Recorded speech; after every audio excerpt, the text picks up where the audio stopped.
Everyone, welcome to today's Water Cooler Chat, where we talk about all things Livepeer, whether it's delegating, orchestrating, broadcasting, transcoding, or anything to do with the Livepeer ecosystem. We're here to ask questions and get answers. So we've got a few topics ahead of us: introspection upgrades, the innovators DAO, the Delta proposal. So let's start off with kind of the most high level one, and probably the most impactful one coming up here shortly, which is the Delta proposal. So for those that don't know, the Delta proposal is this tier 1 treasury that is being proposed for the Livepeer ecosystem, where a percentage of all the LPT inflation will be redirected into a decentralized on-chain treasury, which then can fund public goods and different DAOs such as the Innovators DAO for helping people build on top of Livepeer. So we do have Doug here, who is doing the proposal. Doug, do you want to give us an update on where we are with the proposal? And take it away. Sure thing. Yeah, I think I'll talk about two things. One is the timeline and where we're at in the journey of going from here to voting. And the second is addressing some feedback that everyone so generously provided in the forum discussion thread on the proposal. So timeline-wise, here's what's happening right now. There is candidate code for the protocol updates for the proposal. That is, anyone can do it in pull requests into the Livepeer protocol repo, and it's undergoing what I would call an internal code review. And I think that the review portion of the feedback portion of that will hopefully be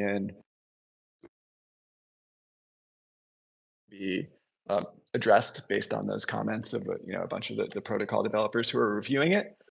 So that's good news, moving along according to plan.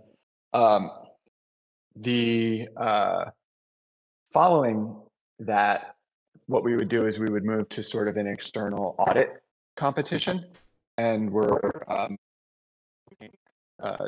Code Arena, which is what we used for the Streamflow audit. So this is sort of an open competition where there's hundreds of bounty hunters and protocol experts and auditors who can review and report exploit and compete for a bounty pool of LPT or USDC, depending on the sort of severity of the bug that you find. And we're excited to work with Code Arena again. That worked great last time. A couple medium or high severity issues were found before Streamflow went live. Many kind of lower severity or informational issues were found. A bunch of bounties were earned by contributors there, and that's of course open to anyone in the community to participate in. And so that way to build more confidence beyond just code review and testing. So there's one blocker, however, before launching the audit competition beyond code review, which is that we had been hopeful to an interface for making Doug, proposals. can I just step in for a sec? Sorry, I don't know if it's just me, but you're cutting out quite a bit. Yeah, I'm hearing that as well. Are you able? I don't know if you're in an area with bad Wi-Fi or if you're using Bluetooth headset or something. I just want to note that, see if you could increase the sound quality. Let's see what we can do here. I have good Wi-Fi, and I'm using the same headphones that I always use. It already sounds better. No, it sounds better. Yeah, I don't know what just happened, but it was almost in like the last about 5 seconds were like really bad. So maybe just keep going. Okay. Yeah, let me know if there's a problem. The one other blocker is we hoped to use a user interface tool called Tally for making proposals and voting on proposals. You may have seen this in use in DAOs like Uniswap and Compound and many others. It's sort of an industry de facto standard. But because of the way that Livepeer staking works and delegation works, and the way that users accrue tokens every round through inflation, it actually is somewhat impossible without major changes either to the governance protocol or to Tally itself. And so we've been doing a test to use the existing Livepeer governance user interface that you see in the Explorer for managing Treasury proposals. And the belief is that it should be pretty straightforward, pretty easy, and should meet all of the needs. But just trying to validate that also, by mid-end of this week with a functional prototype to make sure that that can work. And then as soon as we validate those two things, the internal code review and the Explorer interface for making and voting on proposals, then we should be good to go to that audit competition. And that audit competition can start pretty quickly from when we're ready. It can run for about 5 days, and then we'll have the results of the audit. If we have to, address anything, we will. And then following that, I think we can move the proposal to a vote. So I think that gives a little bit of a timeline for everyone. I know not everyone knows like the timeline of voting and stuff. So I'll pause there if anyone wants to ask questions on timeline, and then I'll come back and address the forum feedback. Yeah, I guess when it comes to timeline, are you I guess, is the team trying to make this as prompt as quick like possible? Like are we prioritizing speed, or are we prioritizing security and going through the motions you see like to optimize for security? Like I guess, yeah, what's being focused on? Yeah, I mean, security comes first, right? Any updates to the protocol, there's obviously a lot of value for a lot of stakeholders that are tied to this protocol. So you need to be really careful with any updates. So that's why we have done a bunch of testing, have an internal code review. Victor has set up a test network as well, and is trying to do a bunch of validations there. I know we're working on how can that become a more public test network so that everyone can actually go through the test process of creating and voting on proposals. So that'll go on in addition to the competition. Yeah, security comes first. Speed is not prioritized beyond getting the confidence that this is secure, and we're just going through the standard process with other upgrades we've gone through here. A little bit of good news. This is, I guess I might say it's like a little bit lower stakes than some other huge protocol upgrades, because even though to a new governable treasury, that treasury is starting at 0, right? There's like no value in there. And so if there are issues with this sort of newly customized treasury management contract and whatnot, it's not that it's putting the whole multi-year existence of the Livepeer protocol. If there's bugs that are exploited early on, it's less risk, and you can patch them and recover from there. Not to minimize it, but little bit lower stakes. Definitely. Yeah, that sounds really good. Anyone else have any comments on it? Questions? Not that part in particular, but I do have something that sort of segues into the forum post. Yep. So a question I have, and a lot of other orchestrators have, is on Livepeer Inc. side. Like, how important is Delta passing to the continued success and growth of Livepeer Inc.? Like, if it doesn't pass, is Livepeer Inc. sort of in trouble from a funding side, or are you hoping that the funding will be able to be used significantly for Livepeer Inc. initiatives? Yeah, really good question, and definitely. I just want to stop you real quick. Sorry, Doug. You're cutting out real bad at the moment. Let me take the headphones off and see if that helps.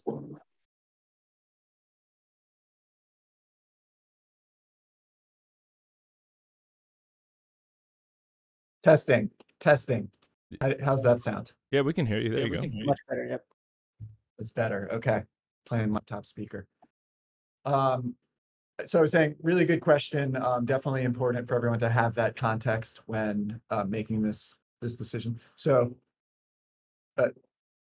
Delta has nothing to do with the short-term ability of Livepeer Inc. to continue doing, core development and demand generation in the ecosystem. Livepeer Inc. has over 30 months of runway, given its current burn and the fundraises that it's done in the past. So it's, about as well capitalized as you can be, considering we haven't done a raise in 2 years or a year and a half, and the way market conditions are. But at the same time, it's not like Livepeer Inc. is anywhere close to, quote unquote profitable, especially under, current market conditions and everything. So it is important to look ahead longer term and say, Livepeer Inc. obviously is trying to build the right products, generate significant demand, create a sustainable model that's not dependent on the fluctuating values of LPT token price for itself, or put itself in a position to be able to raise more capital if needed. But you see how the markets go up and down. Things are tough for any startup, especially building on fringe technology. And I think it is important to look out a little longer term and to think about Delta now, when Livepeer Inc. is not in trouble and doesn't have an immediate need, to make sure that we set up the whole project and ecosystem beyond just Livepeer Inc. to have access to the sustainable public goods funding, the core development resources, the demand generation resources that it needs. Because I'll tell you, you don't want to be trying to solve that problem when one of the core development teams is in trouble and actually needs it. You'd rather put those pieces in place, looking ahead to the future before it's urgently necessary.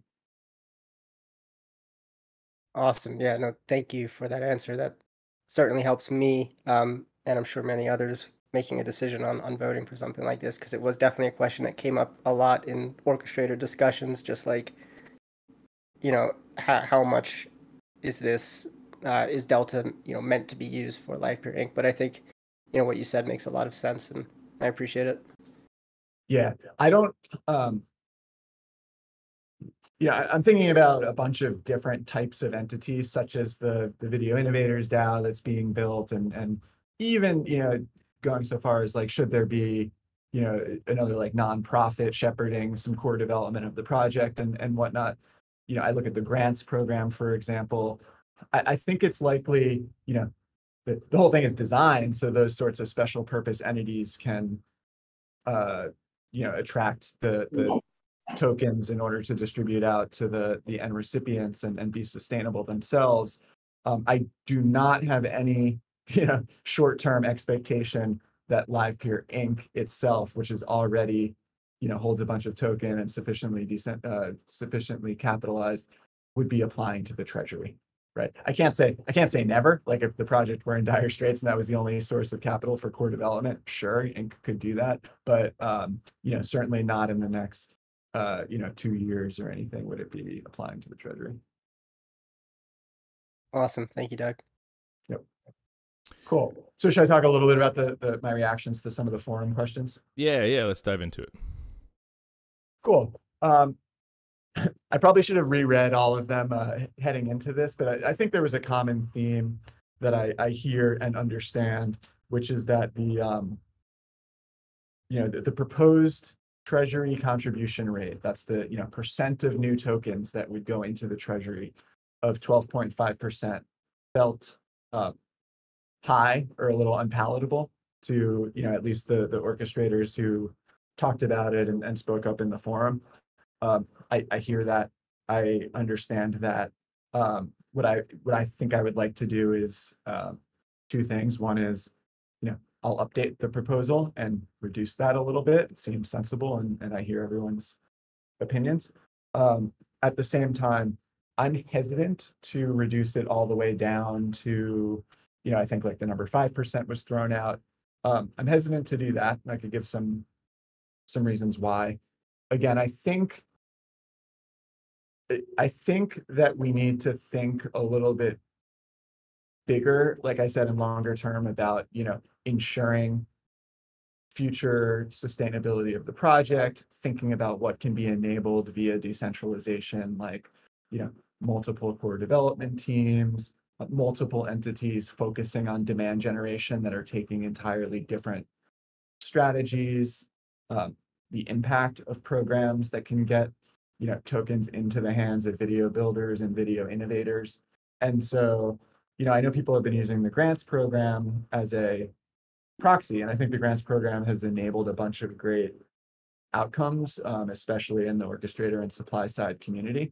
But I think the grants program is also like has super high potential and under operationalized. Like it doesn't have, full-time dedicated person or team that's actually, creating great RFPs, like recruiting and shepherding the teams, managing their processes, evangelizing and marketing it, and whatnot. And so I just look at like what can be done even outside the context of that program, just with the things like the Video Innovators DAO and other entities, liquidity DAO. Everyone's talking about how do we get L2 liquidity and Arbitrum bridging and all this stuff. Like tokens for the public good in the ecosystem could be used for that if there were entities to do that. So I just think it's like, it's not just like, let's run little experiments to provide micro grants for proactive builders. Let's actually think about the whole ecosystem a little longer term than just, in the interim when kind of ink is a main driver of many of those things. And so anyway, hesitant to reduce it all the way down, recognize and respect the, supposed pain that O's might feel if it's all the way up at 12.5%. So I think what I'll do is I'll reduce it a little bit. I'll communicate some of, my vision for like the longer term potential, and then we can vote. And I think like a vote against it is not a bad thing. And I think even if it doesn't pass, like that LIP doesn't pass, it's not a terrible thing because someone can just propose it with a lower percentage and we can, vote again on that. But that's sort of where I stand. Yeah, it's interesting. Our last water cooler chat last week, we spent almost an hour talking about this exact topic. So we went deep in the weeds in multiple different directions, and a lot of items were explored. So yeah, for me personally, like somewhere I was fine with 12.5, just because I think. We as orchestrators, mostly delegators are the ones fronting most of this. They're the ones that are earning for their participation on the supply side, but I think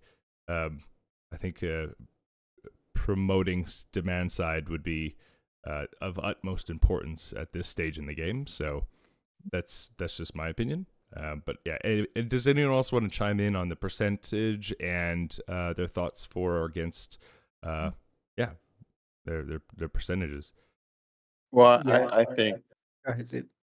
So I was just saying my concern isn't really the percentage per se, is that, if the Treasury does what it's supposed to do, and I think if demand comes in, the work comes in ETH versus LPT, I don't really think there's going to be a big concern there. I think, that's where the longer term outlook is, right? Like if there's actual demand as a result of the Treasury funding projects, I think the tax probably is palpable. But I think it's well, what if it doesn't? You know what I mean? Like how do we reconcile the negative outcome? Not that we want to focus on that, but it may be an inevitable outcome. But how do we look at that and say, what does that mean? I guess if the whole thing is negative, orchestrators altogether go down. So I don't know. Maybe Doug talk on some of that.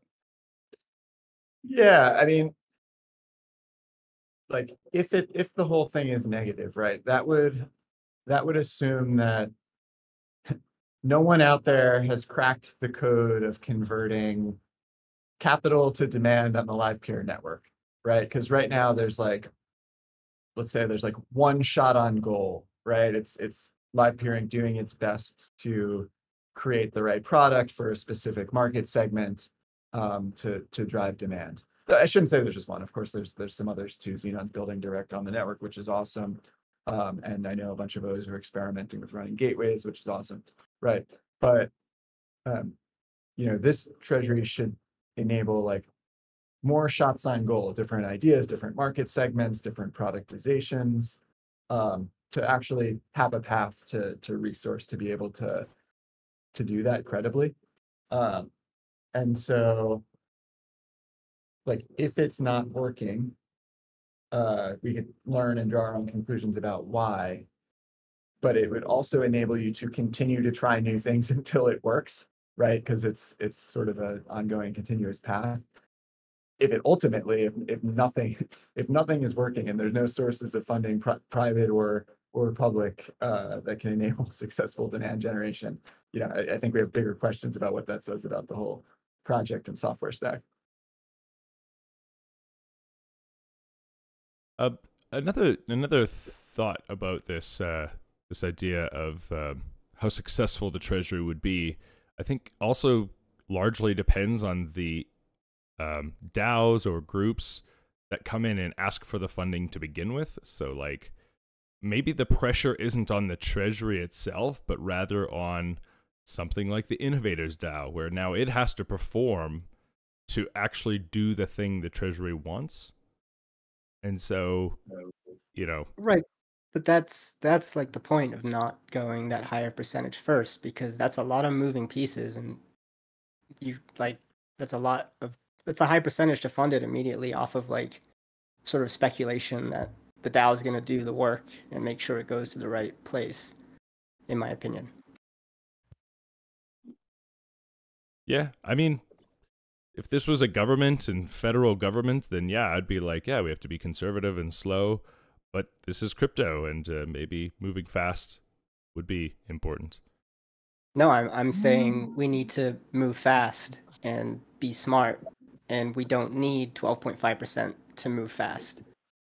I mean, this will probably be slower than a government. DAOs, like they take a lot to run, and like I don't see 12.5% being necessary in the like first 3 to 6 months.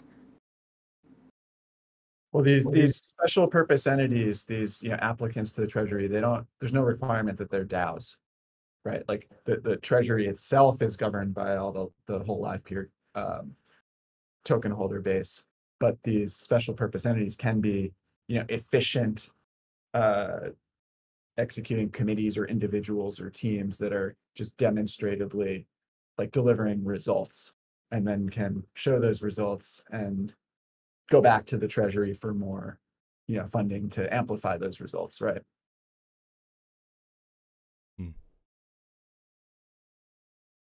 Yeah, it's tough for me to wrap my head around, because when this passes, there's also going to have to be some sort of marketing effort or push from the community, a significant push to let people know that this is out there, and to attract the correct eyes to actually want to build the applications we're looking for on top of Livepeer, which will take considerable effort and a lot of reaching out and building partnerships. I don't know if Livepeer Inc. already has groups they're looking at. But yeah, I mean, it'll just be interesting to get the right people involved. Yeah. Sorry, go ahead, Doug, if you want to answer that. Is the question like, how do we attract applicants to the Treasury itself? Yeah, it's more like, if we have 12.5% going in every day, and we're hoping that these entities will come in and they will provide evidence that they have a proven track record, and they're going to build something substantial that increases demand.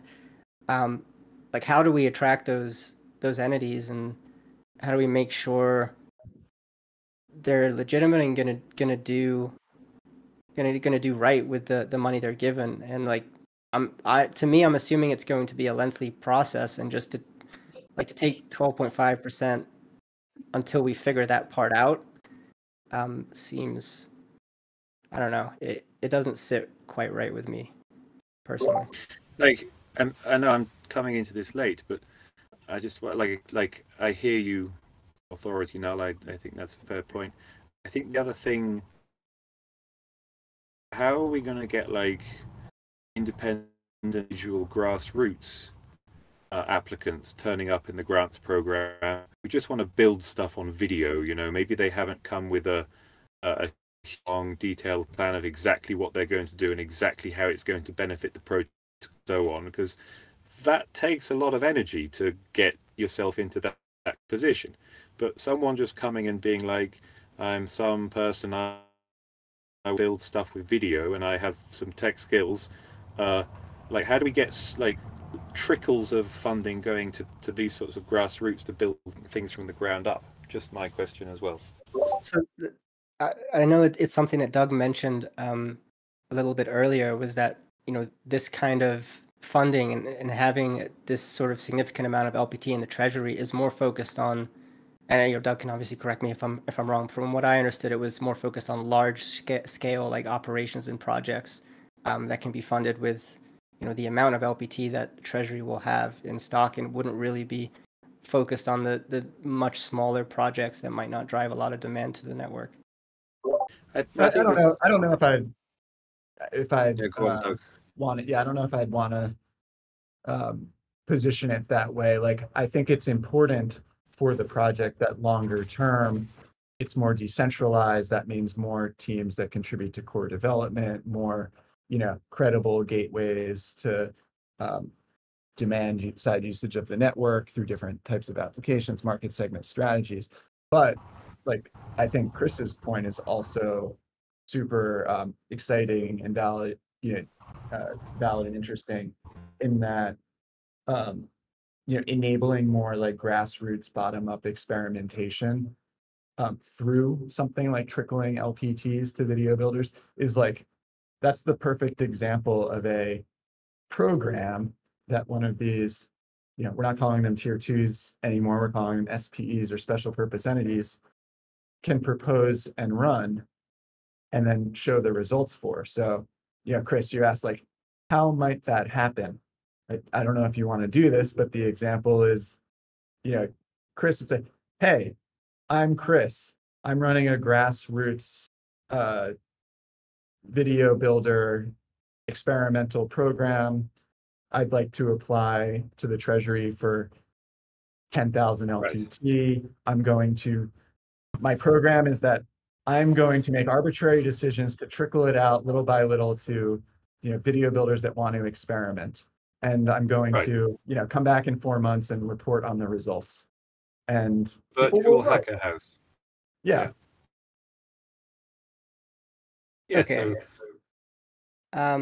So again, just bringing it back to the 12.5%, that's a significant effort from these entities and DAOs that are going to be managing the funds to make that happen, and to manage the small grassroots guy who wants to get LPT, right? So my question is, why do we need to take 12.5% for that sort of transitionary period, which could take 3 to 6 months of just establishing the framework of these DAOs and entities? And why is it necessary during that period to take 12.5%? I mean, it does feel high to me. I'm only just joining this conversation late, but like, so we're saying that 12.5% of all inflation that gets minted goes into this Treasury. That's what we're saying? And that, yes, actually at some level it feels low as well. Some like, if what we want to do is to catalyze some activity and some investment and to get some funding flowing into the hands of people actually making things, then maybe it's too low. Maybe it should be 40%. Can I like remind everyone of 2 key points too? One is there's another parameter, which is a cap, which is if the Treasury fills up to this cap, that 12.5% automatically goes to 0. And it takes and no tokens get contributed in until there's a governance action to raise that parameter back to 12.5% or to some other value, right? And so, that's a little bit of a safeguard here. Money's not going to flow in forever, being used ineffectively. And the other is just reminding everyone this 12.5%. I might have said this right before you joined, Chris, but I hear the feedback. I'll update it to be a little lower in the proposal, because it seems to be, at least there's loud voices who are making reasonable points that will feel painful. But it's a parameter, so it can also be updated via anyone's proposal and a vote as well at any time. So remember, this Treasury is like, it's starting at 0. It's nothing. It'll be a while before it's a very significant amount. The cap that's proposed may sound like a high number. It would be a couple $1 million worth of LPT after the 2 years or whatever it would take to reach that point. But like Chris said, you also put that in perspective. Maybe that number's low. Like that sounds like a lot of money, but if you're talking about the investment that goes into catalyzing entire decentralized tech ecosystems, there's very few examples of projects that have done that successfully with a lot less than that. And so, it's not crazy. Is there too much complexity in the idea of allowing each of us to decide, like how much out of like orchestrators' own pockets? Because ultimately, that's what the 12.5% is going to do. And maybe there's a default setting, but if someone could say, actually, I want to give 40, someone else might say, I want to give 3. I mean, is that like a reward cut parameter, but then reward cut for the Treasury parameter? Maybe I'm too late to the day with this kind of a concept, but it makes me think about whether anyone thought about that. I feel like you can already do that with the community grants node, right? They're set at 100% reward cut, so why don't people just go and stake their tokens there, give up their reward, and be all charitable? But there is quite a big difference. The community grants node, not a kind of decentrally governed pot of money yet. I mean, both those points are fair. Couldn't you just, I mean, if you as an orchestrator wanted to, not you couldn't do less, but if you wanted to contribute more, couldn't you just send that money to the wallet? Yes, donations to the Treasury is completely valid.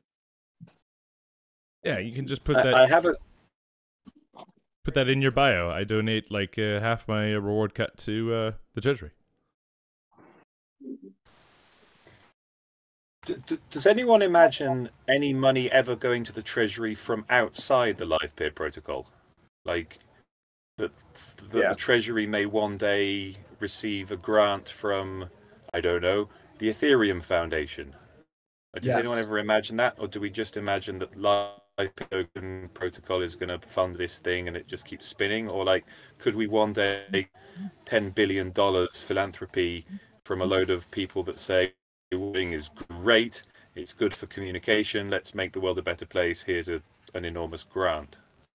Yes, because just there's something here about like the Treasury can hold other asset types and proposals can move those assets, and I think donations, so technically we can, and the community could vote on this, but like token swaps with partner projects or ecosystem grants from other projects that want the Livepeer ecosystem to build an integration, like these sorts of things could flow into the Treasury.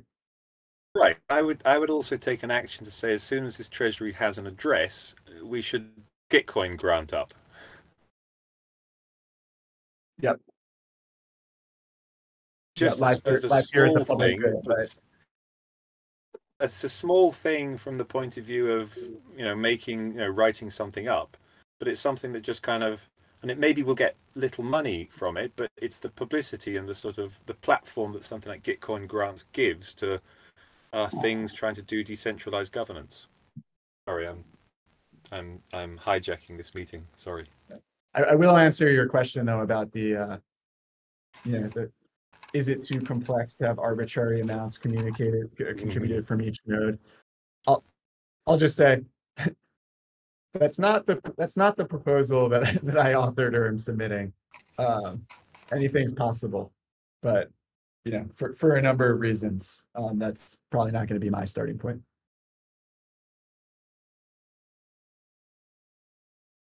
While we're brainstorming, that made me think of an idea. It would be nice if like broadcasters could call a reward, in a way. I mean, that would provide a vehicle for funding. Very much the same way the orchestrators stay engaged to make sure that they maintain their stake. I think perhaps something like that could be done with broadcasters as a reward system.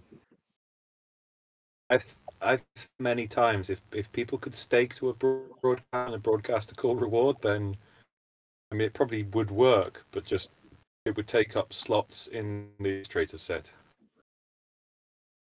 Yeah, I think we've talked about this, though. We have a problem with the Sybil attack where you can kind of delegate to yourself in a problem. Like there's many implications around that idea, so it'd have to be fleshed out into a pretty good idea. But I want to go back. I just want to add my 2 cents a little bit too onto this this percentage real quick. So another thing is, as I've been kind of trying to build out the Innovators DAO kind of light paper and try to figure out some budgeting and time contribution and rewards for the time contribution and blah, blah, blah. You know, I'm trying to figure out, you know, in 6 months, say the Delta proposal goes through, 6 months, or, you know, the first Innovators DAO round 1 retroactive grant funding happens, you know, 6 months after Delta, say. It doesn't have to wait 6 months, but say it does, because we need a buildup of funds in the Treasury. Something like a 5% cut might not give a very substantial retroactive round for, say, the first round, and then if 6 months go by again and we have to do another round, and it might not be substantial enough again in, like, say, another 6 months, especially with more applicants for the income. And so another way of looking at this might be something like, here's an extreme example, of course, but having like a high cut going to the Treasury, but then a very low cap, and the cap would fill up in, say, something like 3 months. And so you'd have something like, again, extreme, I don't want to make anyone's hair light on fire yet, but like 50% cut would go into the Treasury. The Treasury has a pretty low cap, say the equivalent of what we would want a round to be. It fills up in 3 months, and then it's capped. And then that money comes available much quicker. And so I'm trying to think of a scenario where the next bull run comes. You know, I've been through 3 bull runs now. They last, you know, 9 months to 12 months. There's lots of activity. People are excited. Are we going to really be wanting to wait at a 5% incremental increase during this time when we could really be deploying this capital into a very timely opportunity to market and push, you know, for development? And so we could increase it to 50%, but then just have that really low cap. And so, you know, the cap is hit. We're at 0. And if the Treasury doesn't get used, we have a low cap. And so we don't have lots and lots of funds held up somewhere or being unused. So there's that benefit, a lower attack vector for people wanting to attack the Treasury. But at the same time, a higher turnaround rate for supplying funding to the projects that are just, you know, need the funding immediately and can't wait 6, 9, or even a year because we're at this 5% or lower rate per se. So just some thoughts on that as well. If anyone wanted to push back on that, it'd be my favorite. I mean, we don't even know if this is going to work yet. Right, but then lower the cap.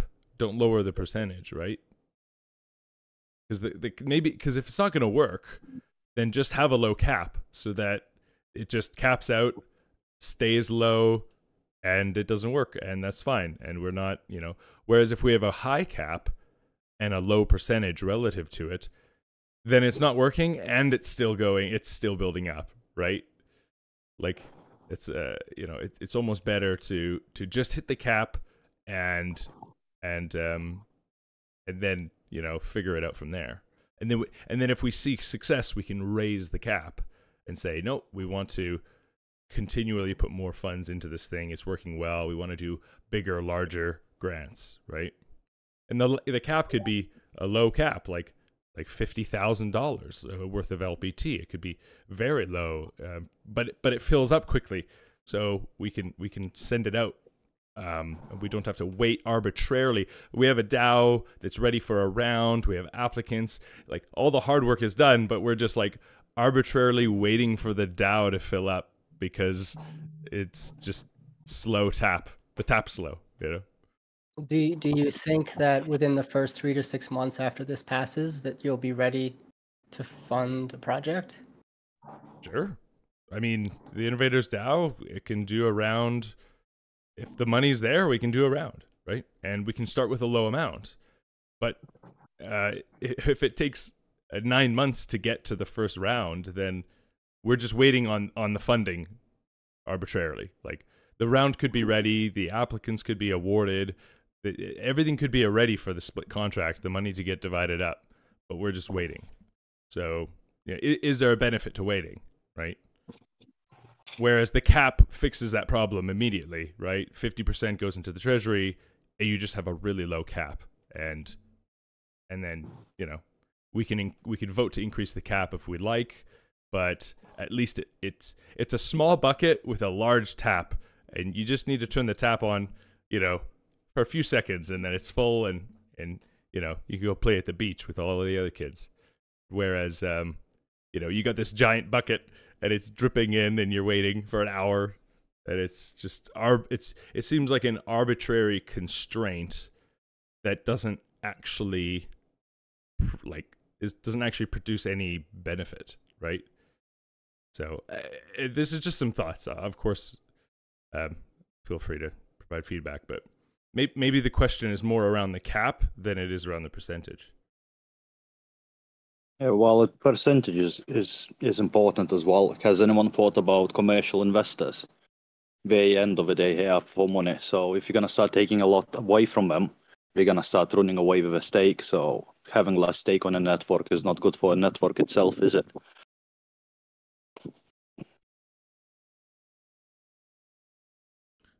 Sorry, yeah, go ahead, Ben. Yeah, so I think Palm's concern is if you start taking a large percent from some orchestrators, the institutional ones might get pissed and stop. Yeah, so basically, sorry, what I'm trying to say, if like institutional investors gonna start pulling LPT out, it's not good for network itself, is it? Sure, but that's because you'd have to communicate that this is a small bucket and a large tap, and it gets filled up quickly. And over the extent of year, you know, institutions are not in this for 1 month, 3 month, you know, turnaround. They're typically thinking, any institution that I've seen write a paper about investing is 5-10 years out, right? So over the long term, you know, you're getting the same, you know, 50% for 1 month and 0% for 10 months. You know, it's still 5%. Like, it's just, we filled up the bucket and we can actually do something in the meantime, right? Yeah, but that means filling up the bucket and using the funds. If we're not using the funds, we're not doing the job right, are we? So it's basically on and off all the time. Yeah, but to me, this solves the problem that Ben had, which is if we're not being productive with these funds, then yeah, turn the tap off. Like, we don't know if we're going to be productive with the funds. You're saying open the tap, let that bucket fill, and close the cap without even knowing if a project's going to show up asking for that funding. Like, it would make more sense to me, start small. If a project comes in, it's going to take a week or something to figure it out anyway. You know, during that time, vote to increase the percentage to 50% so we can fill the bucket quickly. But just starting with 50% and fill that bucket just because, like, YOLO, maybe someone will come in and use those funds, to me is like, why do that if we have a decentralized voting system where we can start small and adjust as necessary? Yeah, but we need to get the bucket to a size that it can actually do something, right? Let's say that the bucket is $10,000 or $100,000 USD worth of Livepeer. Like, you know, whether we get there in 1 month or whether we get there in 10 months, the cap is still 100,000, and that's an appropriate amount for, say, a round 1 Innovators DAO retroactive grant.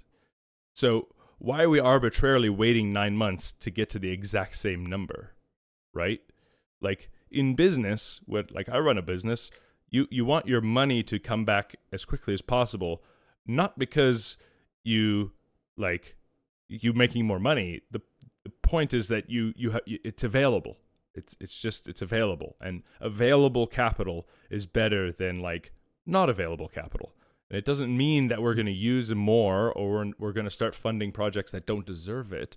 It just means we're taking away like a really unnecessary constraint. Like it's arbitrary to be waiting 9 months. Like there's no rhyme or reason. There's no like, you know, it's like anyway. It's the amount we're spending doesn't change. It's just the rate at which you fill up the bucket. You can just lower the bucket. Anyway, does that make sense? It makes sense. I just like we're in a decentralized system where we can vote on stuff. You don't have to start the bucket full. Like the money's available regardless. You switch it on for a round, you take 50, 75%, and suddenly the bucket's full. Yeah. And then you know you're going to use it for something. You already have that part set up. It's not, there's no unknowns. There's no like, okay, maybe we'll use this bucket. Like someone will come along and want to use this bucket. Like that. To Ben's point, like I understand it in theory, but you know, the current LIP process, unless it's modified, which it could be, you know, it still takes minimum, you know, 21 days to go from publishing an LIP to through the last call period, through the voting period. So this, which I think is fine if you're not planning on doing frequent adjustments to these parameters. But the fact that these are both movable parameters means you're both talking about things that can be done, right? Like if anyone can propose to move either of these parameters at any time, given what we're seeing and what we're learning along the way.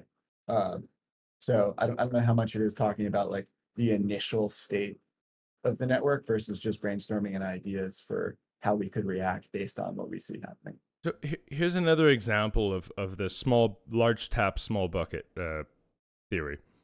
So, okay, we've established two entities that clearly drive demand for the Livepeer network. We have the community grants node and the Livepeer innovators DAO, and we clearly know that every time you give them $100,000, they generate X amount of demand, and that is a very positive thing.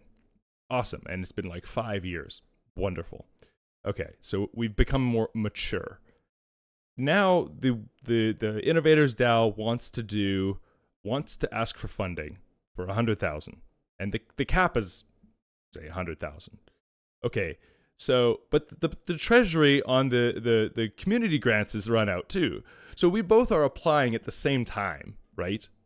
And so, but only one of us can kind of drain the you know, per se, just drain the account or whatever, or you know, there's only 100,000 in there, so one of us is going to left cut and dry. So what happens is we have to now arbitrarily stagger our commitments because, you know, every year we go back for funding. Okay, well, community grants, please, can you do it on this 6 months, and I'll do it on this 6 months. And we'll kind of go back and forth because we have to time it right so that the treasury is large enough that we could empty it. And we have this weird constraint where the community grants node literally runs out of funding because it's waiting for it to fill up because the innovators DAO just drained it, right? Yeah, I'm not saying do this long term. I'm saying proving the concept is incredibly valuable. And I don't personally want to fill a bucket until the concept is proven. But if the bucket is small, that's your cap, right? Like just start with a small bucket. Like just do or start with another way to think about it is $20,000. Think of it is it could be the same if you think of it just as the same size original bucket, but you're only putting a quarter into the bucket before you start using it, as opposed to, you know, I think it just gets a little. Maybe it's a little getting a little lost in, you know, you say fill the bucket, that it's still, even though you stated that it's a smaller bucket, that you're still thinking of that same, or that people are still thinking of the same size bucket. So it's just getting it to an amount faster, which I mean, I see your point. We're going deep with the bucket analogy. What'd you say? Going pretty deep with the bucket analogy. Well, I mean, because, you know, I mean, if it's the same amount of money going in, I don't, you know, I think it gets I think it can get a little lost with when you just say the bucket. So I was just trying to make sure that it's clear. Like, I mean, again, you're really only filling like a small percentage of the original bucket we were talking about. I mean, I know it's not like anything groundbreaking that I'm saying there, but I'm just trying to what I'm just cut. What I'm Yeah. trying to iterate is when the Livepeer Innovators DAO launches around, it's going to be like, and I know this is initial stuff and we got to figure it out, but you know, like we don't do protocol upgrade changes all that often, right? So like, you know, I'm just thinking like arbitrarily the DAO has to wait for 6 months because it's at a low percentage, and other communities want to come in and spend the money, but they arbitrarily have to wait too because but yet the bucket never even gets close to being full, right? Because it's such a big bucket. So like one way of doing that is maybe just, it's not about the percentage, but it's about the cap. I'd like to switch the conversation to, it's not about the percentage, but it's about the cap. Because I think the cap is more important than the actual percentage. That's all I'm saying. Yeah, I see your point. I think the cap will become a limiting factor that will have to be adjusted if this goes really well and there are projects, big projects looking for hundreds of thousands of dollars worth of LPT and funding. But yeah, no, I personally agree that, yeah, like starting with a lower cap and a higher percentage makes sense if you want to fill up that pot very quickly. This is all new stuff that we haven't done before, and I feel a little uncomfortable to putting that tap on full blast as soon as we start this without identifying the use case, and making sure the money goes somewhere that it's supposed to. Well, that's all. Yeah, exactly. I can feel, I feel your concern, and that's why I'm so glad you're on the Innovators DAO, because maybe that, then you can make a direct contribution to the success of the Treasury yourself, which is amazing. So, yeah, I don't know. I just think that the cap and percentage question, I think I just know that last water cooler, we really focused on the percentage and didn't really talk about the cap. And so I just wanted to flip the script and say, maybe the cap is more important, and bring that up for discussion as well. Cool. I'm gonna have to jump in a minute, but I'll just kind of leave with a couple points. One is, we're hearing 12.5% is full blast. Like I said, I'll take that down a little bit in the proposal, but many projects in this space that are catalyzing successful ecosystems via treasuries, have much larger treasuries than 12% of the token supply. And because Livepeer's been running for years and years already with a big supply, this treasury is it's going to be a long time before it even equals 1%, 2% of the token supply. And so, I don't know if we're quite on, full blast as high as it could be, to Chris's point before. And the other thing is just kind of like, I worry we might be a little academic in terms of the, trying to understand the exact loss of value for delegators or orchestrators due to this tax that's being turned on, because in reality there's so many different factors that affect the dollar value earnings on a daily basis, including the participation rate, which we've seen swing quite a bit, including none more so than the price of the token, which we've seen swing quite a bit. And so it's really hard to make a calculation about how does this affect my earnings as a node operator, as a delegator. But I think it is worth looking at the substance of how this can be used effectively and what it can enable for the project, whether that's more demand, more decentralization, more usage, more marketing, more liquidity, et cetera. The question is just, will the existence of this pool of funding contribute to making the network or project 12% or whatever the percentage is more valuable? And I would hope the answer is yes. Yeah, interesting. Well, either way, like I said, we talked about this for a whole hour yesterday, and now we've clearly done a whole hour today. So I'm really glad that this conversation is coming up, and actually what makes me more excited is the fact that the Delta proposal is coming to fruition. And so, you know, when rubber meets the road, we've got to make these decisions. So this to me is just inspiring that things are actually moving forward. So Doug, thank you for your time, for coming in today and talking to us about it. I think it was really good feedback, and I hope we can move forward as a community.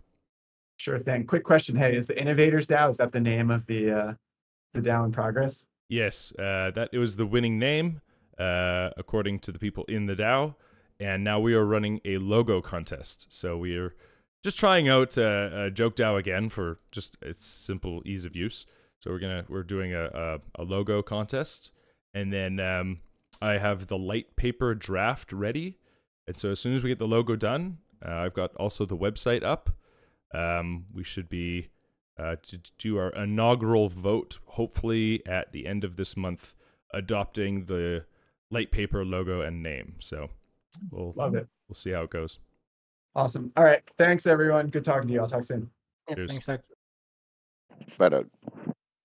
Okay. Just to branch on, just to finalize what you were saying, I think Varies actually suggested something very similar to you if you haven't checked it out yet, Titan. So if you want to check out the forums, something about a lower cap and sort of similar to what you were discussing before. So it might be worth looking at.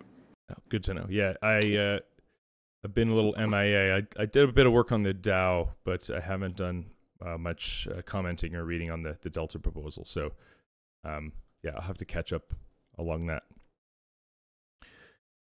But yeah, cool. No, I'll definitely read up on that. But I'm glad that this discussion is going the way it is, because yeah, again, I think it's really inspiring to see it move forward, and I think it's an overall benefit for the ecosystem. And there's nothing more contentious than tax. I mean, you tell me, baby. Okay. What more thing on that? Just so I just want to make sure I'm clear on it. So when money goes into the Treasury, for it to go to a what is it called now, a special purpose entity, that needs to be voted on by the stakeholders, correct? Yes. Okay. Yeah. Just making sure. Every vote to release funds from the Treasury needs to go through basically the LIP process. Right. So it's for like anything leaving the Treasury. Anything leaving a Treasury, there's going to be like, because I don't know if it would be considered an LIP because it's an improvement proposal, but it would be along the lines of like, okay, like what's the abstract of who's getting it? What is their track record? How much are they requesting? You know, very formal.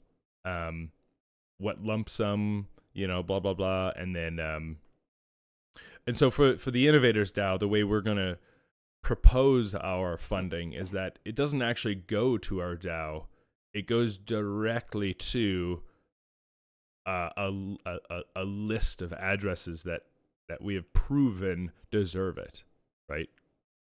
So one transaction leaves the Treasury, hits a split contract funds everybody, right? And that's just the way the Innovators DAO would work, but other ones may work in a different way. That's right. That's the only reason we're doing that with the Innovators DAO is because I don't actually want to deal with the Treasury. There's attack vectors and all types of things there that you have to manage and be careful with. So the way we're just circumventing that is you say, okay, well, it's retroactive, so everyone that gets funded is already approved of this funding. So we will run the contest, or not the contest, we'll run the round, get the results, put it into a spreadsheet, include payment to members of the DAO for their contribution. There'll be 50 addresses with their percentages built into a split contract and posted on chain. And then we just ask the Treasury, please fund this based on the history of our results. And that is round one complete, right? Got it. And then, yeah. So I'll jump into that topic, actually. I see we have some people that came and left, obviously, for the Delta proposal talk. But if you do want to hop up on the stage, please just raise your hand. I'll invite you up. And you can also introduce yourself and bring up any topics you'd like to cover. But I'd like to talk about the Innovators DAO now, which I know we're talking about a lot about DAOs and governance, so I'll try and make this short. So yeah, the Innovators DAO, we have it registered at the LivepeerInnovatorsDAO.com. I literally just registered the address. I haven't done anything with it. It's just basically a blank page. So this will be the landing page for all the resources for the DAO. So we'll be using Snapshot for our on-chain voting. We'll be using the Livepeer forum for communication, as well as a thread for Discord conversation, which I've already created under the governance channel. And yeah, just a couple more formalities I'll add into the light paper around just how to propose things in the DAO and these kinds of things. We will hopefully do, like I said, our inaugural on-chain vote to launch the DAO by the end of this month, hoping. And yeah, if you want to be a part of it, please sign up at the application page. Now, that being said, for the actual rounds itself, I've been looking at solutions, and I've been talking with people who've run DAOs and experience and things like this. And basically, the feedback I'm getting is keep it simple, stupid. The KISS principle. We don't need to be doing crazy on-chain, you know, proposals for each applicant and all these kind of things. We can actually just use many off-chain things to gather the information. So I was thinking something like a WordPress site or even a Google form where people can submit for the round. So, you know, just this is the project you worked on. This is, you know, all the criteria for the funding. We can then distribute that information to all our DAO members. If we want to get really fancy, we could create a WordPress site with the unlock protocol. And, you know, the unlock protocol says if you hold this DAO token, you get access to this page. And then you can look through them all and vote yes or no if you approve, you know, whatever. I don't know. It depends how fancy on-chain stuff we need to be. But even that, the feedback I got was like, listen, like, do most of it off-chain until you start growing in size, complexity, and like requirements, right? So keep it simple. So we'll probably just do the LivepeerInnovatorsDAO.com. We'll run the contest directly on there, and when it comes to the voting, when it comes to just actually creating the split contract, that's where we will get together and decide who deserves what percentage, and then we can embed that into the smart contract. So yeah, just trying to simplify things. When I first got into this, I was looking at fancy stuff like Moloch DAO and all these fancy on-chain governance for, but it's pretty unnecessary if there's like 12 of us, right? So anyway, that's a bit of an update on the Innovators DAO. Does anyone have any comments, questions, or feedback on that roadmap, if you will?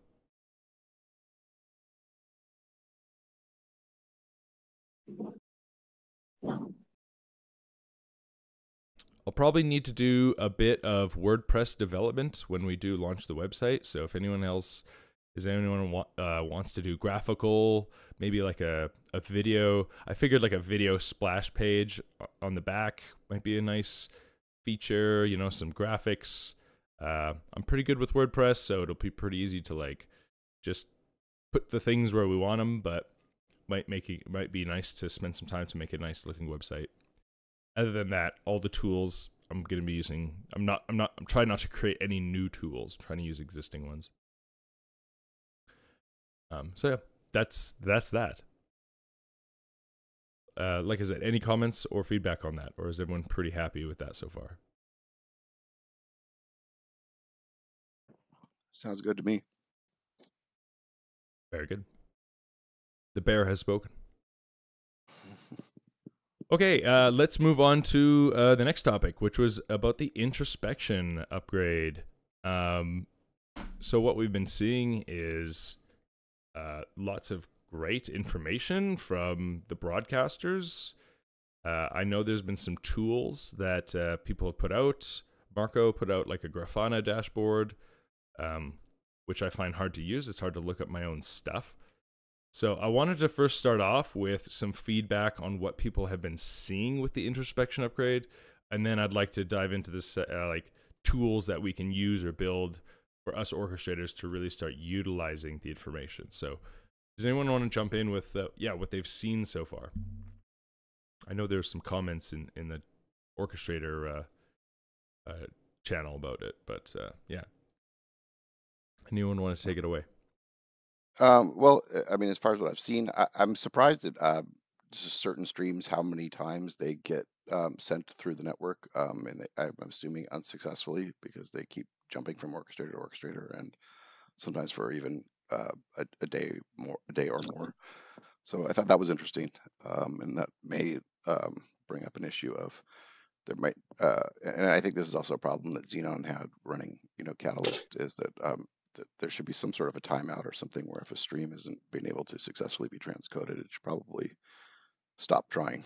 I'm going to guess if it goes through a certain amount of times and it doesn't work, it's probably never going to work. So that's just adding cost to the broadcaster that they're not going to get any benefit from.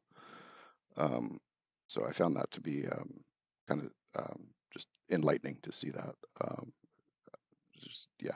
Certain streams just really go for a while. I mean, literally hundreds of times they get switched out throughout the day, and I'm assuming they don't finish. And then regarding tools and how to make this easier to read, and I wish Brad was here, but I'd like to really kind of hear from Brad on that. Maybe we can get him to come in next week. But I really liked the page he had set up. I thought it really gave a lot of information that we don't get without like building our own queries and stuff like that. And some of them actually get to be so big that, and I've tried to build a few that like they'll just time out. Like there's just too many requests sent, just based on the amount of data coming in. So there's probably better ways to build them than I'm doing. I'm not great with Loki, but there's probably some way to like save that data and then not pull everything every time I'm trying to get the stuff, just like kind of build it up over time and then just have it increment. But I would like to be able to see the distribution of streams a little bit better, or be able to see the distribution of streams like charted the way Brad had it on his tests that he sends out. Those are kind of just my rough thoughts on it, but overall I'm glad to be able to get some insight into what's going on behind the scenes.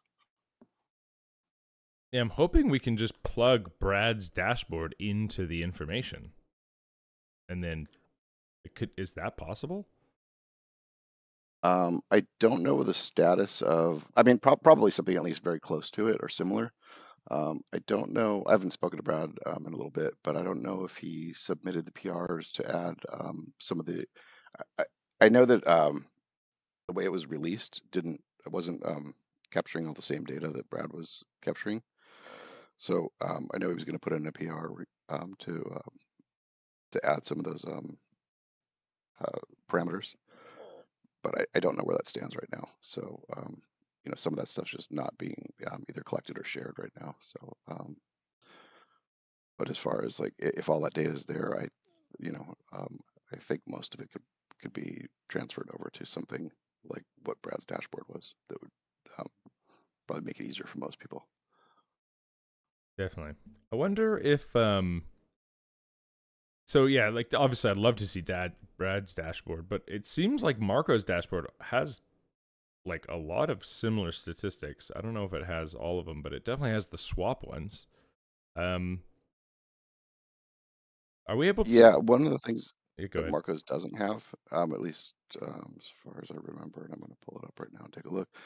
It doesn't show like the number of streams or the percentages of streams that are going to orchestrators, and everything is also done by IP address, which makes it a lot harder to figure out. I mean, I don't even know all the IP addresses of my own machine, so it's just not nearly as user friendly. not being resolved to the ENS names that have, or for the orcs that have them, or at least even the ETH address. Although I think that's probably better because each. I see what you mean. Right. I like the idea. I mean, it's like, I like the idea of the IPs anyway, just because I think it's more specific.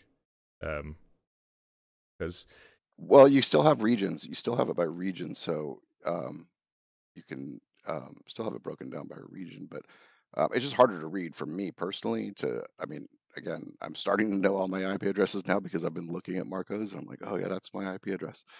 But for us, multi-node orcs, it's 5, 6 addresses to remember for, and it's a different one depending on which region am I in, what address am I looking for.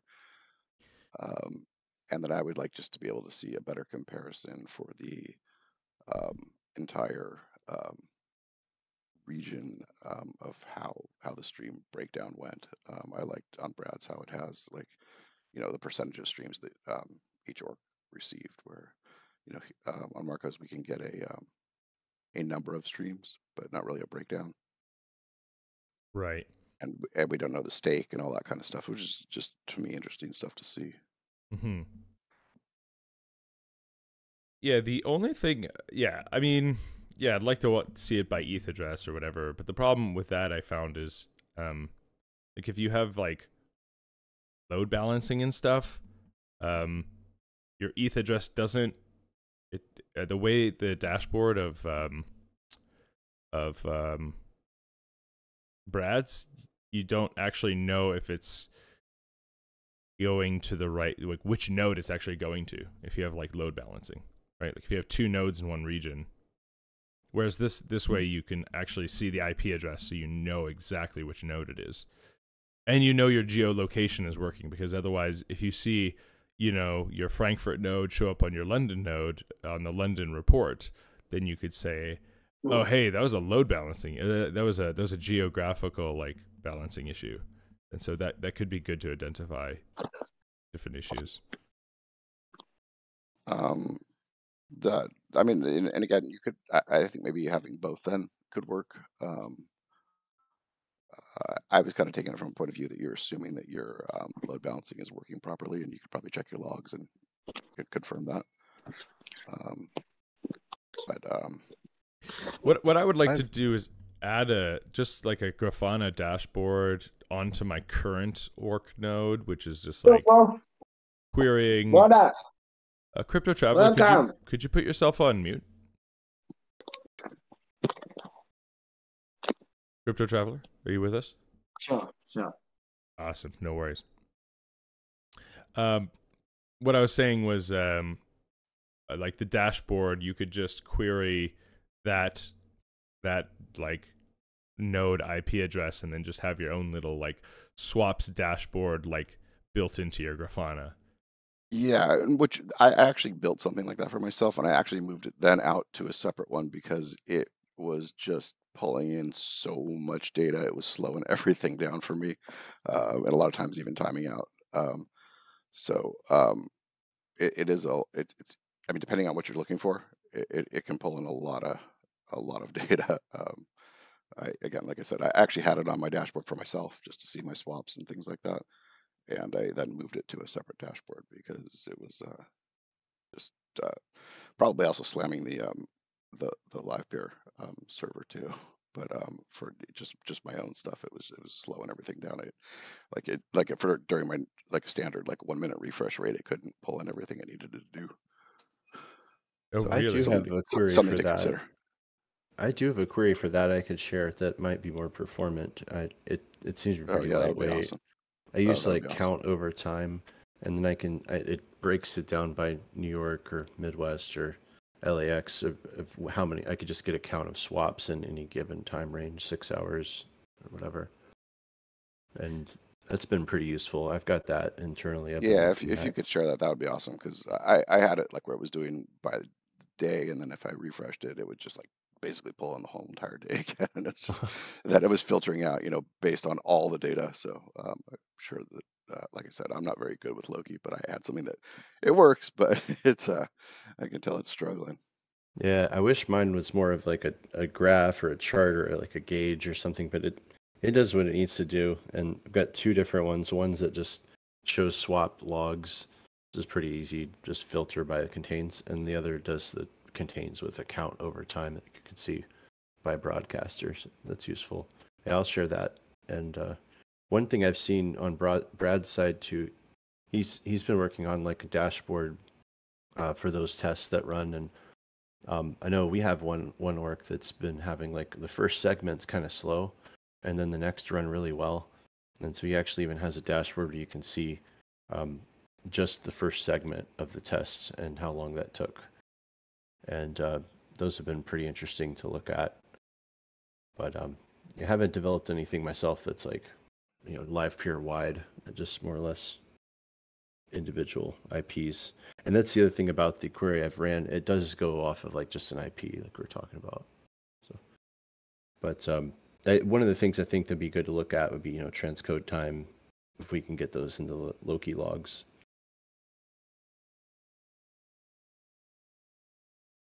Great. Yeah. If you want to share that, can you share that, John, in like chat or something? Yeah.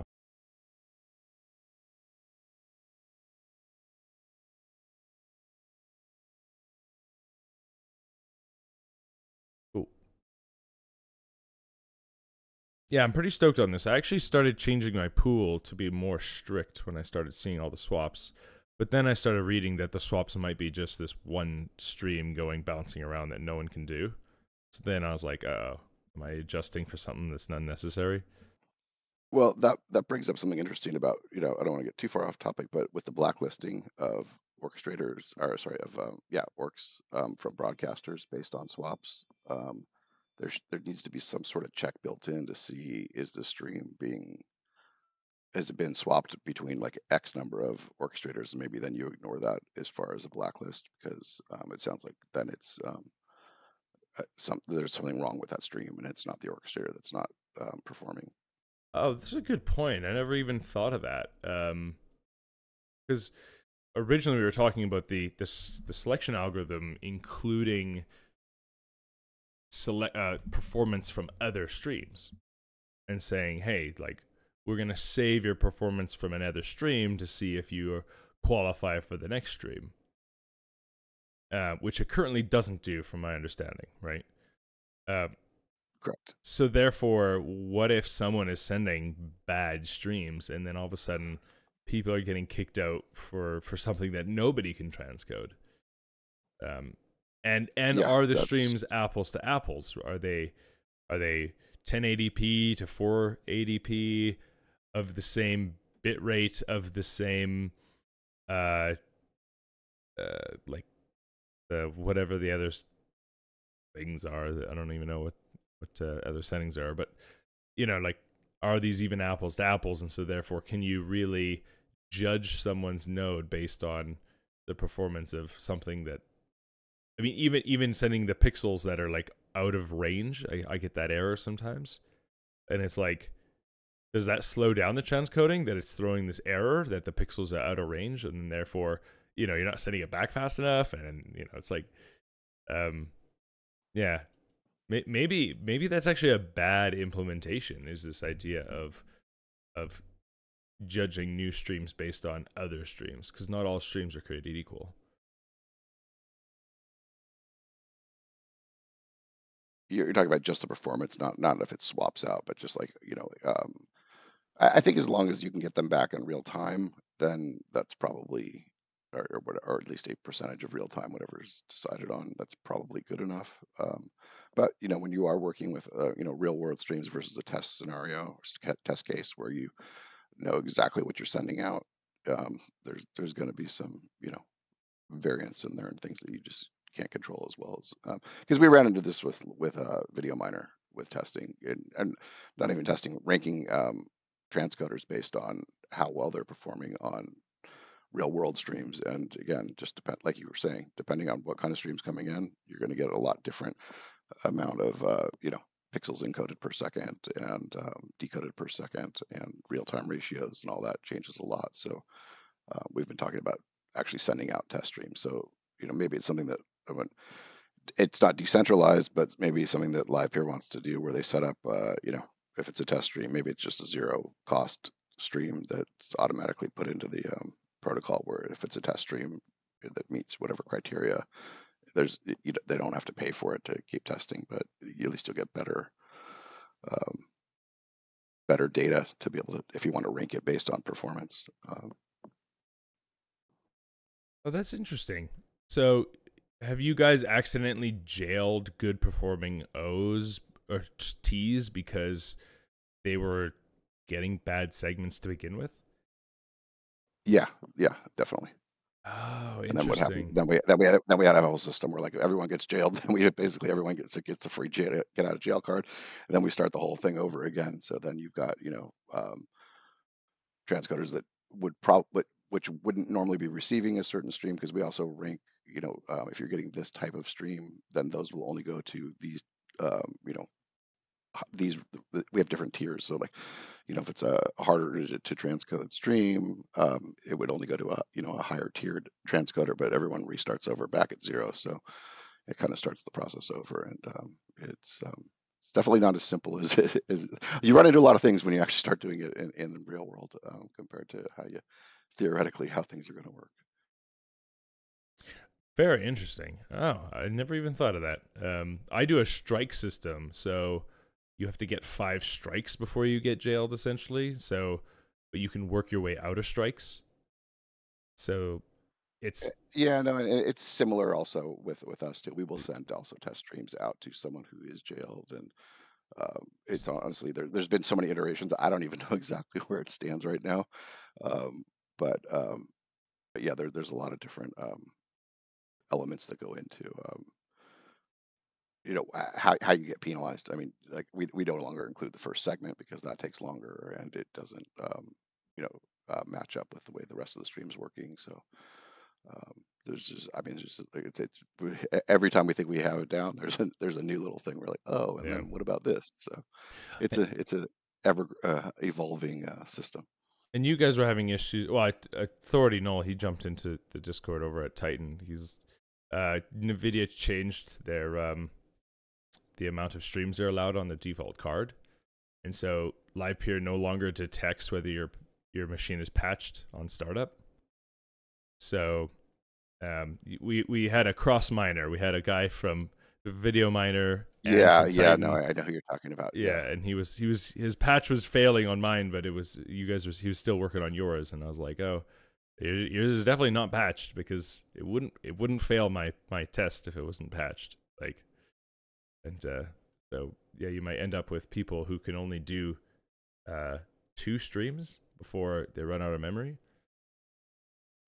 Yeah, I didn't even realize that you could start without the patch being applied. I always, like, cause I just remember from the past, like if you tried to even start, I felt like my stuff always would be like, that's how I knew, like, either I got a driver update or something like that in the past. And yeah, that was a recent thing by NVIDIA. So yeah, they just changed the rules a little bit. Yeah, I actually ran into that with my own production stuff the other day on one of my transcoders. It got an update, and it did that same thing where the transcoders were starting up, and then if I would get a few streams would come in, it would crash out on me, and I was like, "What's going on here?" But patch fixed it. Definitely. Okay, well, way off topic. Sorry. That's okay. It's all good to be topic. What is John here? John has a beautiful chart. Oh my goodness! Look at this grafana. This is the most beautiful. Is this grafana? Yes, it is. Yeah. Region value of a, whatever that means. Fields 3. Are these your swaps? Number of swaps? Yeah. Yeah. So region mid MDW 1 swap. That's what that's saying.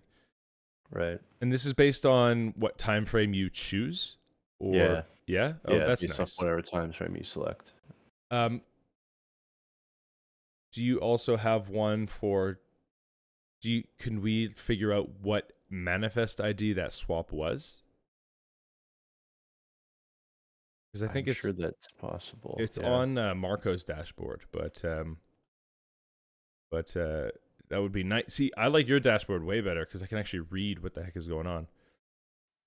Yeah, I've kind of used like Query Builder and came up with it. It's not too refined, but At least gives you something you could kind of go on. That would be nice to break it down, or even have another expandable that gives you the logs that are related to those. Yeah, have to do some digging. But I think I'm pretty excited that at least the first implementation of the introspection is in, so we can start like getting some real feedback on like where we're messing up or where we're not messing up. You know, we get a stream that comes in, it comes in for 1-2 segments and it disappears and it looks like a little spike on our dashboard. And I think, what the hell are these? But what I'm realizing is that it's probably one of these streams that can't be transcoded, and it's just bouncing around from orchestrator to orchestrator for 400 swaps. And so not only do you get it for like this little blip, everyone gets them, and they get them over and over and over again, right? Right, and that's one thing you don't see when you're looking at just your own versus, you know, the full data of everything on the network. That's right. It's like why do I keep losing this one stream that's coming in for 30 seconds? Am I not transcoding it fast enough? And it turns out like nobody is, and so that it's just bouncing around. Well, what I noticed, what actually made me really start looking deeper into it, is I was like seeing that Various was tend to be the highest swapped out orchestrator because he gets the most streams. And then I was looking and I was like, oh, there's the same stream over and over again. He keeps getting it, which doesn't show up on Brad's because Brad sends a test that's it's a good stream, and Various gets zero swaps. So I was like, why? How is he getting? How is he swapping out the most in the real world, but not at all on the test streams? And I was like, then it took me a little bit to put that together and digging deeper. So it definitely there's value to being able to see everything that's happening on the network, as opposed to, I mean, they both have their value, but if you just look at one or the other, it can one can be overwhelming and the other one cannot tell you enough. Again, one time I looked at my single one. I'm like, how did I get 10 swaps in LA? I have great connectivity there. My machines are really solid. And then I looked and I was like, oh, it's the same. But these were all from the same stream, just it came in, multiple times during the day. So it's just, still need to figure out better ways to look at it all. But I know there's a lot of good data in there, and I know a big part of this was to figure out the blacklisting stuff. So that's something that needs to be considered too, is how to do that without blacklisting someone or orchestrators for things that aren't their fault.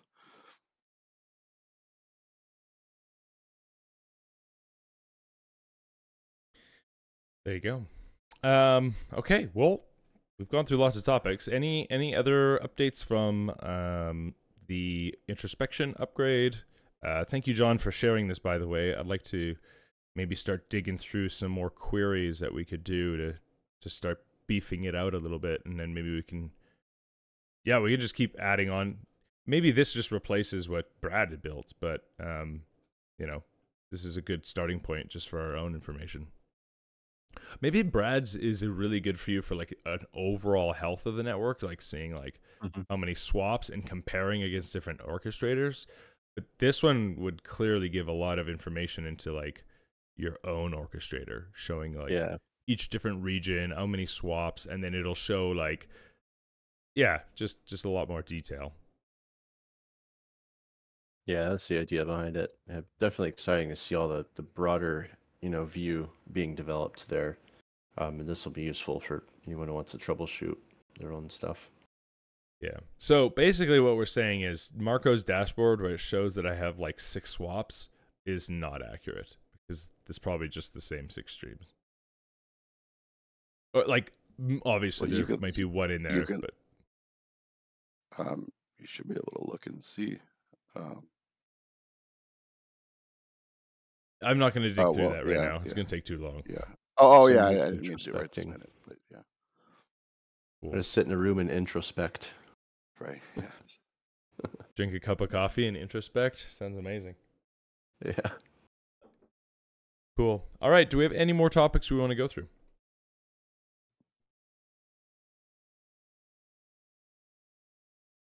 John, you didn't have a topic, but no, you did. You came in a bit after. Did you have a topic you want to cover, or did we cover most of the things? I think we covered all of it. Yeah. Yeah, I do have a grant proposal out there, but you know, I think it's getting a little stale at this point. And maybe it's worth talking about, but the idea is, you know, to get some way to be able to decentralize recording. I think what I'd like to do with that is really develop it more into a product feature for Livepeer, like as an orchestrator. You know, right now it's focused around broadcasting, like the broadcaster would be able to record. But based off the overall architecture, what I think would be really cool is if a broadcaster could request the orchestrators to upload that video into a decentralized storage. It might be a lot to develop, you know, but I'm looking at building a proof of concept around that. And yeah, no, not too worried about the grant going stale. I mean, I think it's a good feature, but if anybody wanted to discuss that or had any thoughts, that could be a topic.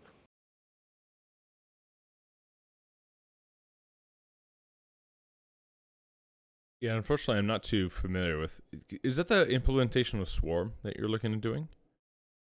Yeah, it does tie into Swarm in the context of using S3 to connect to Swarm, but we had not developed it to the extent of, you know, being able to truly integrate payments with Swarm. So that was sort of a different phase. But that's kind of how we got started with it, right? And then as we developed on, we're like, let's build on top of what's already there, you know, instead of building something totally new. And then I think we had a good discussion a few weeks ago about how most of this is already in Catalyst, so it really doesn't provide that much value from the roadmap perspective, because eventually Catalyst will be more of a primary broadcast tool, and there's a lot of work going on to make that easier for anyone to pick up and run with. So definitely support that. What I'd like to, you know, shift this effort towards is, and it could be compatible with Swarm, but where the Livepeer network, the orchestrators or the transcoders could, you know, accept a job to upload video into something like Swarm, or even push to S3. But there are some authentication challenges and stuff we're trying to figure out, you know, as far as how to really do that. It's kind of like the micropayment system you have today. You have to think of how would that even work, and if we didn't get everything uploaded by one orchestrator and it swapped, you know, how would that work? So it's a lot of questions to figure out. But what I think the value add here is that if we could do that, the end goal for me is I would like to see a completely JavaScript based broadcaster. You know, we have Livepeer.js and stuff, but as far as I know, it, you know, connects into the Livepeer Studio APIs. If in just pure client-side JavaScript, we could broadcast into the network and then get it to a decentralized CDN and record it, that would just be the ultimate, you know, peak decentralization. So that's a big, tall order, but I just wanted to put that idea out there. What about using something like PyScript, where you like render Python in the browser and you can kind of spin up a virtual environment at the same time? That sounds interesting. There's another technology called WASM that kind of does that, where you can pretty much run anything in the browser, and apparently FFmpeg is already supported in WASM, or already been converted to WASM. So some opportunities there. I'll look into the PyScript. Interesting. Yeah, I mean, I just learned about PyScript, so I'm just like not overly familiar. I've built like a simple Hello World app, and I was like, oh wow, you can render Python in the browser now? That's crazy. Yeah, that is really neat. So yeah, like, maybe it is based on the WASM technology too. I'm not sure. Yeah, I'm not sure, but yeah, I don't know much about WASM. The producer, hello producer. You said WASM is a ton of integrations. Yeah, I'm not too familiar with it. The producer, would you like to introduce yourself?